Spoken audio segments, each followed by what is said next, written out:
민우야, 위험하니까 뛰지 말자. 그리고 깨진 거 사과하자. 싫어. 할머니가 치워. 난 안 해. 민우야, 어른한테 그러는 거 아니야. 민우야, 이리 와. 할머니한테 혼날 것 없어. 선영아, 지금 뭐 하는 거야? 아이가 잘못했으면 사과를 해야지. 사과는 무슨? 어머님이 아이한테 무서워하도록 만들어 놓고 어머님이 자꾸 간섭하시니까 아이가 혼란스러워하는 거예요. 간섭이라니. 할머니가 손자 돌보는 게 간섭이야? 어머님 방식은 너무 구식이에요. 요즘 애들은 그렇게 키우는 거 아니라고요. 구식이라고? 그럼 신식으로 키운 결과가 어른 때리는 거야? 아, 정말 더 이상 못 참겠어요. 어머님이 자꾸 이래서 우리 가족이 불행한 거예요. 뭐라고? 지금 누가 누구를 불행하게 만든다고? 당연히 어머님이죠. 맨날 간섭하고 잔소리하고. 아, 이 미친년이? 뭐 하는 거야? 내 머리채를 왜 잡아? 이제 정신 차리셨어요? 앞으로 우리 일에 간섭하지 마세요. 철민아, 내 아내가 내 머리채를 잡았어. 안녕하세요. 저는 68세 유이숙입니다. 지금 이 나이가 되어서야 비로소 제 인생을 살고 있다고 말할 수 있게 되었습니다. 하지만 여기까지 오는 길이 얼마나 험난했는지 제 이야기를 들어보시면 아실 거예요. 며느리에게 무시당하고 폭력까지 당했던 제가 어떻게 통쾌한 복수를 했는지 그 놀라운 반전을 들어보시죠. 본격적인 이야기 시작 전에 구독과 좋아요 눌러주시면 저에게 큰 힘이 됩니다. 그럼 시작하겠습니다. 이 나이가 되도록 아직도 엄마 노릇을 하며 살아왔습니다. 남편을 일찍 여의고 홀로 아들 철민이를 키우며 세월을 버텼고 이제 겨우 숨 돌릴 줄 알았던 노년에 며느리와 손자까지 챙기며 지내고 있었죠. 솔직히 말씀드리면 며느리 선영이는 한 번도 저를 가족이라 생각한 적이 없는 사람입니다. 명절이면 시댁은 피곤해서 못 가요라며 빠지고 주말마다 들러서는 늘 이 집은 왜 이렇게 답답하냐는 말부터 꺼냈죠. 그래도 전 참고 견뎠습니다. 아들 철민이가 잘 살기를 바라는 마음 하나로요. 그런데 정말 예상치 못한 일이 벌어졌습니다. 그날도 평범한 일요일이었어요. 손자 민우가 거실에서 공을 가지고 뛰어놀고 있었는데 갑자기 제가 아끼던 도자기 꽃병을 깨뜨린 거예요. 그 꽃병은 남편이 생전에 제게 선물해준 소중한 물건이었거든요. 민우야, 위험하니까 뛰지 말자. 그리고 깨진 거 사과하자. 최대한 부드럽게 말했지만 아이는 발을 구르며 소리쳤습니다. 싫어. 할머니가 치워. 난 안 해. 그런데 그 순간 믿을 수 없는 일이 벌어졌어요. 아이의 손이 제 얼굴을 친 거예요. 깜짝 놀랐어. 민우야, 어른한테 그러는 거 아니야. 하고 꾸짖었죠. 그리고 상상치도 못한 일이 벌어졌습니다. 어머님, 애한테 손들고 뭐 하세요? 갑자기 벌떡 일어난 며느리 선영이가 제게 달려오더니 욕설과 함께 제 머리채를 잡아당긴 겁니다. 순간 중심을 잃고 넘어지며 머리가 식탁 모서리에 부딪혔고 정신이 아득해질 정도의 통증이 몰려왔습니다. 그런데 더 충격적인 건 바로 옆에 있던 아들 철민이가 저를 감싸는 대신 며느리를 부여잡고 말하더군요. 여보, 진정해. 엄마 선영이도 일부러 그런 건 아니잖아요. 이해해 주세요. 그 순간 저는 깨달았습니다. 이 집에서 나는 누구도 지켜주지 않는 존재구나. 정말 허무했어요. 수십 년간 아들 하나 잘 키우겠다고 온 정성을 다했는데 정작 그 아들은 제가 폭행당하는 상황에서도 며느리 편을 드는 거예요. 그날 밤 얼얼한 두피를 어루만지며 거울을 봤는데 초라하고 비참한 제 모습이 보였어요. 하지만 그 순간 제 안에서 뭔가 달라지기 시작했습니다. 참는 게 미덕인 시대는 끝났어. 이제는 나를 지켜야 해. 68년을 살아온 제가 왜 이런 모욕을 당해야 하는지 정말 분노가 치밀어 올랐거든요. 다음 날 아침 며느리는 아무 일 없었다는 듯이 어머님, 어제는 제가 너무 흥분했나 봐요. 그런데 민우한테 너무 무섭게 하시면 아이가 상처받아요. 라고 말하더라고요. 사과는커녕 오히려 제게 잘못이 있다는 식으로 말하는 거예요. 아들도 마찬가지였어요. 엄마, 선영이도 아이 걱정해서 그런 거니까 이해해 주세요. 우리 가족이잖아요. 가족이라고요? 가족이라면 어머니가 폭행당했을 때 보호해야 하는 거 아닌가요? 그때 저는 마음을 단단히 먹었습니다. 좋아. 이제 진짜 보여줄게. 이 늙은이가 얼마나 만만하지 않은지 말이야. 다음 날 저는 은행을 찾았습니다. 몇 년 전 아들 내외가 아파트를 사며 부족하다고 하여 빌려간 전세 보증금 3억 원이 있었거든요. 제 이름으로 된 차용증과 등본, 통장 내역서를 꺼내 확인했습니다. 그동안 매달 생활비와 아이 용돈까지 자동이체로 보내주고 있었는데 그 모든 걸 해지했죠. 그리고 예금도 다른 은행으로 이체해버렸어요. 뭔가 속이 시원하더라고요. 은행 직원이 어머님, 괜찮으세요? 갑자기 이런 큰 변화를 라고 걱정해 주시더라고요. 괜찮습니다. 이제야 정신 차린 거예요. 라고 답했죠. 그리고 조용히 개인 조사 업체를 찾아갔습니다. 며느리 선영이의 실체를 파헤치기 위해서요.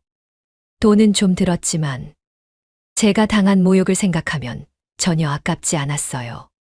조사 결과가 나오는 데는 일주일 정도 걸렸는데 정말 놀라운 사실들이 드러났어요. 선영이는 자칭 유학파라고 했지만 실상은 지방 2년제 출신이었고 SNS에선 명품, 호텔, 여행 사진으로 부를 과시했지만 정작 친정은 빚더미 위에서 허덕이고 있었거든요. 더 충격적인 건 남몰래 예지연인에게 매달 돈을 보내고 있다는 사실이었어요. 제가 보내준 생활비로 말이에요. 정말 어이가 없더라고요. 그 모든 증거 자료를 받아보며 저는 확신했습니다. 이제 진실을 보여줄 때가 왔구나. 며느리가 저를 얼마나 우습게 봤는지, 제 아들이 얼마나 속고 있었는지, 모든 걸 알려줄 때가 온 거예요. 증거를 모으는 동안 집안 분위기는 더욱 나빠졌어요. 생활비 이체가 끊어지자 며느리가 전화로 따지기 시작했거든요. 어머님, 이번 달 생활비가 안 들어왔는데요? 실수하신 거죠? 처음엔 이렇게 점잖게 물어보더니 며칠 후에는 어머님, 농담도 정도가 있죠? 빨리 이체해 주세요. 라고 목소리를 높이기 시작했어요. 일주일이 지나자 아예 집으로 찾아와서는 어머님이 요즘 치매기가 있으신 것 같아요. 병원에 한번 가보시는 게 어떨까요? 라고 말하더라고요. 치매라니요. 정말 어이없어서 말이 안 나왔어요. 아들 철민이도 저에게 엄마, 왜 갑자기 이러세요? 우리가 뭘 잘못했다고 이런 식으로 하시는 거예요? 라고 따지더라고요. 그때 저는 말했죠. 잘못한 게 뭔지 곧 알게 될 거야. 사실 그 시간들이 저에게는 정말 소중했어요. 혼자만의 시간을 가지면서 제 인생을 돌아볼 수 있었거든요. 남편 없이 혼자 아이 키우며 얼마나 힘들었는지. 그런데도 아들을 위해서라면 뭐든 희생할 수 있다고 생각했던 제 자신이 얼마나 순진했는지 깨달았어요. 68년을 살아오면서 항상 누군가를 위해 살았던 것 같아요. 젊을 때는 남편을 위해, 중년에는 아들을 위해, 노년에는 며느리와 손자를 위해서요. 그런데 정작 저 자신을 위해서는 뭘 해본 적이 있나 싶더라고요. 그래서 결심했어요. 이제부터는 제가 주인공인 삶을 살겠다고요. 조사 결과를 받은 지 며칠 후 저는 아들과 며느리를 집으로 불렀습니다. 중요한 얘기가 있으니까 시간 내서 와라. 그들이 왔을 때 저는 이미 거실 식탁 위에 모든 증거 자료를 깔아놓고 기다리고 있었어요. 서류철, 계좌 내역, 사진, 차용증, 증명서. 정말 많은 자료들이었죠. 며느리가 들어오자마자 어머님, 이게 뭐예요? 라고 물어보더라고요. 저는 차분하게 말했습니다. 앉아서 천천히 봐. 네가 누구인지, 뭘 하고 있는지 모든 게 다 나와 있으니까. 아들 철민이가 서류를 넘기기 시작했는데 점점 얼굴이 하얗게 변하더라고요. 학력 위조 증명서, 친정빚 내역서, 예지 연인과의 통화 녹음 파일, 돈, 이체 내역, 모든 게 다 드러나 있었거든요. 며느리는 처음에 이건 프라이버시 침해예요. 고소하겠어요. 라고 발악했지만 저는 웃으며 말했어요. 고소해. 그런데 그 전에 내가 내 머리채 잡고 폭행한 거는 어떻게 할 거야? 그것도 다 증거 있어. 사실 그날 폭행당한 후에 병원에 가서 진단서도 받아놨거든요. 멍든 사진도 찍어놨고요. 모든 준비를 다 해놓고 기다렸던 거예요. 아들이 떨리는 목소리로 엄마, 이게 다 진짜예요? 라고 물어보더라고요. 진짜야. 내가 몰랐던 내 아내의 진짜 모습이야. 그리고 이건 내가 너희를 망치려고 하는 게 아니다. 내가 모르는 진실을 지금 보여주는 것뿐이야. 그 순간 며느리가 갑자기 무릎을 꿇더라고요. 어머님, 제가 잘못했어요. 용서해 주세요. 다시는 그런 일 없을게요. 하지만 저는 이미 마음을 정했어요. 선영아, 용서는 진심으로 뉘우치는 사람에게 하는 거야. 넌 지금도 들켜서 사과하는 거지. 진짜 잘못을 뉘우치는 게 아니잖아. 그리고 내 머리채 잡았을 때는 언제고, 지금 와서 무릎 꿇는다고 용서받을 수 있다고 생각해? 아들이 저를 말렸어요. 엄마, 그래도 가족인데. 하지만 저는 단호했습니다. 가족이라는 게 한쪽만 희생하고 참으라는 뜻이야? 엄마가 맞아도 참으라는 뜻이야? 그때 제가 차용증을 꺼내 보여줬어요. 이거 봐. 너희가 빌려간 3억 원. 언제 갚을 거야? 이자도 계산하면 지금 3억 5천만 원 정도 돼. 아들이 깜짝 놀라며 엄마, 그건 도와주신 거 아니었어요? 라고 말하더라고요. 도와준다고 했지만 차용증도 받았고 증인도 있어.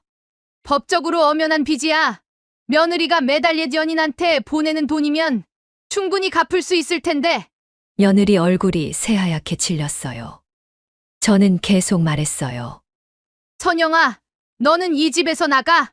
그리고 철민아, 너는 선택해. 엄마를 택할 거야? 아내를 택할 거야? 둘 다는 안 돼. 정말 힘든 순간이었지만 이미 결심한 일이었어요. 더 이상 무시당하며 살 수는 없었거든요. 아들은 한참을 고민하더니 결국 며느리에게 말했어요.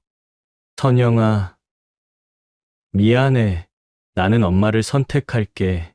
내가 한 일들을 보니까 더 이상 함께 살 수 없을 것 같아. 며느리가 울면서 오빠, 정말이에요? 어머님 때문에 저랑 사이가 나빠진 것도 억울한데 이제 저까지 버리는 거예요? 라고 했지만 이미 늦었어요. 진실은 한 번 드러나면 숨길 수 없는 법이거든요. 결국 이혼 절차를 밟기로 했어요.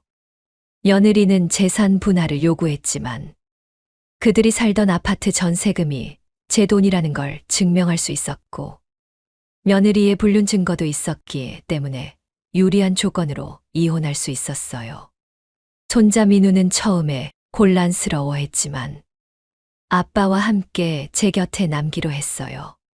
사실 그 아이도 엄마의 과도한 간섭과 히스테리에 지쳐 있었던 것 같아요. 며느리가 떠난 후 집안이 정말 조용해졌어요. 그동안 얼마나 신경 쓰이고 스트레스였는지 그때서야 알겠더라고요. 매일 눈치 보며 살았던 제 자신이 한심했어요. 아들 철민이는 처음에 많이 힘들어했어요. 엄마, 제가 정말 잘못 판단한 걸까요? 선영이를 사랑했는데. 라고 말하더라고요. 저는 아들에게 말했어요. 사랑과 맹목은 다른 거야. 진짜 사랑이라면 서로를 존중하고 가족도 소중히 여겨야 하는 거 아닐까? 시간이 지나면서 아들도 조금씩 현실을 받아들이기 시작했어요. 그리고 손자와 더 많은 시간을 보내면서 아버지로서의 책임감도 느끼게 되었고요. 몇 달이 지난 후 저는 새로운 일을 시작했어요. 작은 반찬 가게를 열기로 한 거죠. 희숙이네 밥상이라는 이름으로요. 평생 요리해온 솜씨가 있었고 혼자 아들 키우면서 절약하며 모은 돈도 있었거든요. 더 이상 누구에게 의존해서 살고 싶지 않았어요. 제 힘으로, 제 이름으로 당당하게 살고 싶었거든요. 처음에는 작은 가게였지만 손맛 좋다는 소문이 나면서 점점 손님들이 늘어났어요. 특히 혼자 사는 젊은 직장인들과 고령자분들이 많이 찾아주셨어요. 사장님, 이 김치찌개 맛이 우리 할머니 손맛 같아요. 어머님, 이 나물 반찬 정말 맛있어요. 레시피 좀 알려주세요. 이런 말들을 들을 때마다 정말 뿌듯했어요. 68세에 새로 시작한 일이었지만 하루하루가 즐거웠어요. 일찍 일어나서 장을 보고 정성스럽게 음식을 만들고 손님들과 이야기 나누는 모든 과정이 행복했거든요. 아들도 가게 일을 도와주기 시작했어요. 회계 관리나 배달 업무 같은 걸 맡아서 해주더라고요. 엄마, 정말 대단하세요. 이 나이에 새로운 일을 시작하시다니. 아들이 저를 진심으로 존경하는 눈빛으로 바라보는 걸 느꼈어요. 손자 민우도 많이 달라졌어요.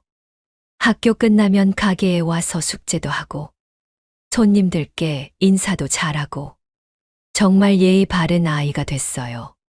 할머니, 제가 커서도 할머니처럼 멋진 사람이 될 수 있을까요? 라고 묻더라고요. 가게를 연 지 1년이 지나자 정말 놀라운 일이 벌어졌어요. 지역신문에서 인터뷰 요청이 온 거예요. 68세에 창업한 희숙이네 밥상 사장님 이야기라는 제목으로 기사가 나갔는데 반응이 정말 좋았어요. 그 후로 더 많은 손님들이 찾아오셨고 심지어 다른 지역에서도 맛보러 오시는 분들이 생겼어요.